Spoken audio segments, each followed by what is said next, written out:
Selamat datang di channel Empire Nation yang akan membahas seputar sejarah dunia. Dan jangan lupa untuk like, komen, dan subscribe, agar tidak ketinggalan video baru lainnya. Sekarang kita akan membahas awal mula Kekaisaran Mongol. Sejarah berdirinya Kekaisaran Mongol, pada mulanya, bangsa Mongolia terdiri dari suku-suku nomaden yang menggembala ternak. Suku-suku ini berpindah mengikuti musim dan tinggal di tenda-tenda sementara. Masa kejayaan Kekaisaran Mongol mencapai puncak kejayaannya ketika diperintah oleh Kubilai Han, tahun 1260 sampai tahun 1294.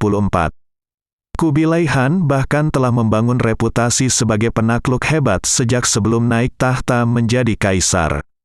Setelah berkuasa, ia aktif membangun sarana pendidikan, melakukan ekspansi wilayah, mengeluarkan uang kertas, serta mendukung berbagai kebijakan yang merangsang pertumbuhan ekonomi kekaisaran. Para pedagang dari China pun dapat berdagang hingga ke Eropa dengan aman. Meski tidak terkenal karena keajaiban arsitekturnya, Kekaisaran Mongol memberikan kontribusi yang besar bagi kebudayaan dunia dengan menghubungkan dunia timur dan barat. Kubilai Han bahkan mempercayakan jabatan tinggi di istananya kepada penjelajah asal Italia, Marco Polo. Marco Polo menjadi pegawai Kekaisaran Mongol selama 16 tahun, hingga dirinya kembali ke Venesia pada 1291. Pada masa pemerintahannya, berbagai invasi ke negeri-negeri Asia Timur dan Tenggara yang telah dimulai sebelum ia naik tahta juga terus digalakkan. Akan tetapi, beberapa kampanye militernya juga menemui kegagalan. Misalnya seperti serangan ke Jepang, Jawa, Indonesia, Mesir, dan sejumlah negara di Eropa. Di samping memajukan Kekaisaran Mongol, Kubilai Han juga mewujudkan mimpinya, yaitu menjadi Kaisar China. Pada 1271, Kubilai Han secara resmi menyatakan berdirinya dinasti Yuan dengan gaya tradisional China dan memindahkan ibu kotanya ke Beijing. Keruntuhan Kekaisaran Mongol. Setelah kematian Genghis Han, Kekaisaran Mongol pada dasarnya terbagi menjadi 4 khanat atau kerajaan, yaitu dinasti Yuan, China, Ilkhanate, Persia, Kehanan Chagatai, Asia Tengah, dan Golden Horde, Rusia. Seberapa luas Kekaisaran Mongol? Kekaisaran Mongol dengan wilayah kekuasaan terluas selanjutnya adalah Kekaisaran Mongol yang menguasai wilayah hingga 24 juta km². Kekaisaran Mongol terbentang di wilayah Asia dan Eropa.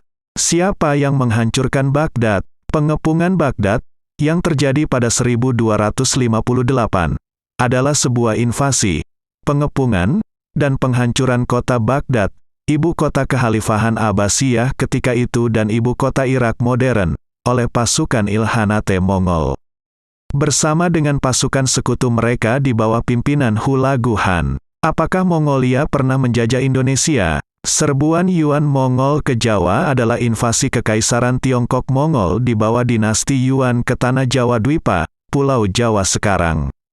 Pada tahun 1293, Kubilai Han, Han Agung Kekaisaran Mongol dan pendiri dinasti Yuan di bawah Kubilai Han pada tahun 1292 berusaha menginvasi Jawa, sebuah pulau di Indonesia modern, dengan 20.000, 4 hingga 30.000 tentara.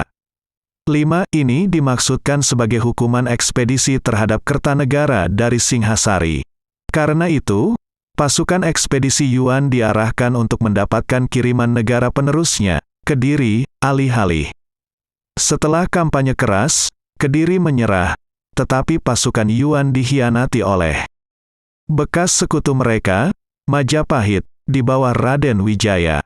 Pada akhirnya invasi berakhir dengan kegagalan Yuan dan kemenangan negara baru, Majapahit.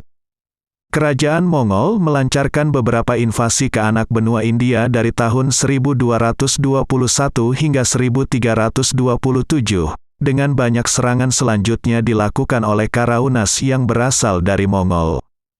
Bangsa Mongol menduduki sebagian anak benua itu selama beberapa dekade. Saat bangsa Mongol maju ke pedalaman India dan mencapai pinggiran Delhi, Kesultanan Delhi memimpin kampanye melawan mereka di mana tentara Mongol mengalami kekalahan besar. 1. Pejabat Kesultanan Delhi memandang perang dengan bangsa Mongol sebagai salah satu tugas utama Sultan. Sementara penulis sejarah Kesultanan menggambarkan konflik antara kaum pagan Mongol dan komunitas Muslim monolitik dalam istilah biner, Kesultanan Delhi menjadi pulau peradaban Islam yang dikelilingi oleh orang kafir di utara dan selatannya. Mengabaikan fakta bahwa sejumlah besar elit kesultanan dan raja adalah etnis Turki, Mongol atau sebelumnya bertugas di kontingen bersenjata mereka. Invasi Mongol ke Jepang adalah upaya militer besar dilakukan oleh Kublai Khan dari dinasti Yuan pada tahun 1274 dan 1281 untuk menaklukkan kepulauan Jepang setelah penyerahan kerajaan Korea Goryeo ke bawah tanah. Pada akhirnya gagal, upaya invasi menjadi kepentingan makro sejarah karena mereka membatasi ekspansi dan peringkat Mongol sebagai peristiwa yang menentukan bangsa dalam sejarah Jepang. Invasi tersebut dibatalkan dalam banyak karya fiksi dan merupakan peristiwa paling awal di mana kata kamikaze, angin dewa, digunakan secara luas. Yang berasal dari dua topan yang dihadapi oleh armada Yuan. 4 faktor di balik kehancuran Kekaisaran Mongol. Faktor penyebab kehancuran Mongol. Genghis Khan merasa kelelahan mengatur Mongol yang begitu luas. Ia kemudian membagi imperium itu menjadi 4, yakni Yuan, Cina, Kehanan Chagatai, Asia Tengah, Ihanet, Timur Tengah, dan The Golden Horde, Eropa. Keempat kerajaan itu diperintah oleh anak dan kerabat Genghis Khan. Sayang ada banyak sekali persaingan tidak sehat bahkan saling telikung yang berujung perang. Sebagai contoh, Hulagu Khan yang merupakan penguasa Baghdad nyaris memperluas pengaruhnya ke Arab Saudi dan Israel. Namun gangguan dari Berke Khan yang sebenarnya juga orang Mongol membuatnya hancur lebur. Di Asia Tengah, keadaan juga sama gentingnya. Chagatai Khan juga menghadapi perang besar melawan jenderal hebat yang ambisius bernama Timurleng. Keduanya juga masih bangsa Mongol. Perubahan visi. Pada saat menguasai suatu daerah, Mongol lebih suka memberikan kehancuran total daripada memerintahnya. Ia merupakan taktik jitu yang membuat calon musuhnya ketakutan luar biasa. Bangkitnya kekuatan baru. Seiring berjalannya waktu, Mongol menghadapi munculnya kekuatan baru di wilayahnya. Di Eropa, Tsar Rusia berhasil menyatukan negaranya. Mengusir The Golden Horde nampaknya juga menjadi prioritas utama. Terima kasih sudah menonton dari awal hingga akhir, dan jangan lupa untuk like, komen, dan subscribe, agar tidak ketinggalan video baru lainnya.